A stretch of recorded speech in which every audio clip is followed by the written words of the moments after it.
Today is day 1 of adding an herb blend to my chicken feed for a 5 to 7 day window to give my girls a quick boost. This is an organic mix of pumpkin seed, garlic granules, oregano, thyme, fennel seed, sweet wormwood, and black walnut hull. If we ever experienced a parasite load, I would of course get my flock the appropriate treatment for that.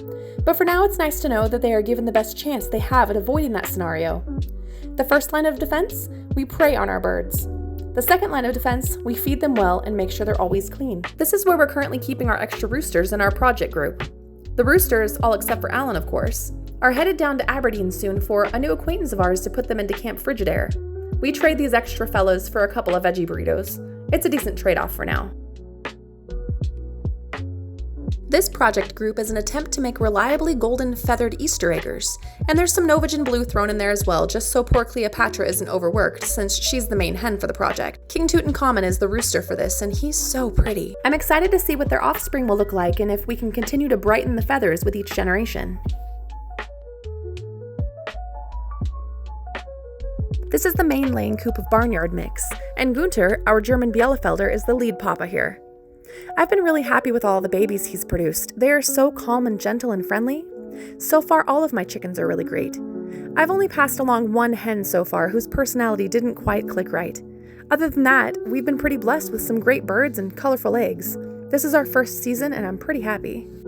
I've got to turn the lights on for the brooder. That's not a heat lamp, it's just a light bulb. And it looks a little overcrowded in there, but all the babies have full access to come and go as they please, from the brooder out into the coop. I just have it sectioned off so they have a safe place to go if the hens are being cranky. They wait inside the brooder in the morning because they know that's where the food goes.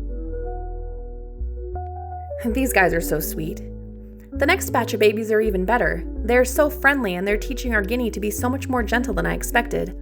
I've been told you can't tame guinea, and I agree, they're like little aliens, but they have really come around with such good role models. Every age group gets a different feed, of course, and I've been so fortunate to have found a farm within a few hours who sells big 50-pound bags of organic feed that they mix and grind themselves for a really amazing deal. I was mixing it myself for almost $4 a pound, but I'm closer to $1 a pound by making the drive to K Creek Ranch in Canby.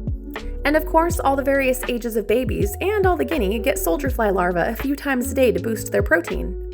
People say you can't mix the ages of chickens, especially with little ones, but I've had absolutely zero trouble with that. Brand new day-old chicks have meshed perfectly well with up to 3-month-old chicks with no issues. Any older than that, and they do tend to try to pick at the babies out of curiosity, which is why we have a separation if they want it.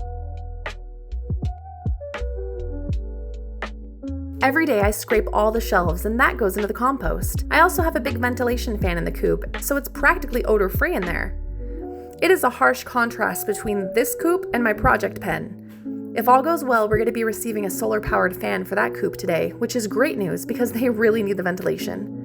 Ventilation is absolutely vital for keeping chickens healthy and odor-free. Spot cleaning every day is probably the next most important thing. Next up, everyone gets water. Stick around another time for a peep at Miss Honeylemon. If you're new here, I'm curious what type of animal you think she is. She's hiding right now, but she'll be back. I was hoping this was a zucchini or something, but I guess it's just a wild cucumber, which is inedible. Oh, Leon's here for some fresh water. Hi, Leon. Here I have carrots, kale, spinach, collards, and Swiss chard. And the planter in the back has some sad tomato starts and a couple of peppers I hope perk up here soon. I really need a high tunnel greenhouse. Those are vital when gardening here in Zone 4A. There's some blackberry volunteers in a really bad spot, but we'll let them be this year. Then there's my itty-bitty basil plant that the chickens keep trying to devour.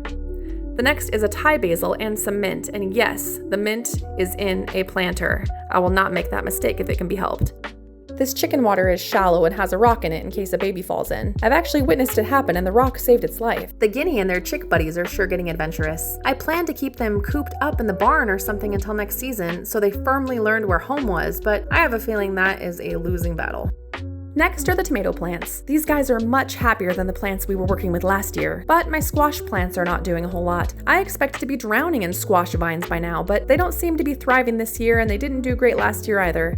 I didn't get a single zucchini last year. Honestly, my garden is nowhere near where I want it right now. I still have about 10 raised beds to set up, mulch to source, or a dang wood chipper, which is apparently impossible to find to rent around here, garden paths, and so much more. But 3 surgeries and a back and foot injury really slowed things down. I feel a million times better, but I definitely also feel like I'm behind. Oh, did you spot that? I think we had a little bunny stop by. We're done with the radishes for the season, so I'm happy to share. Last is the potato bed, and they're doing pretty good. I just wish I had enough mulch to mound them up a bit more. It's really nice to see the contrast from last year to this year, though. Improvements have definitely been made, and I know every year is going to get even better.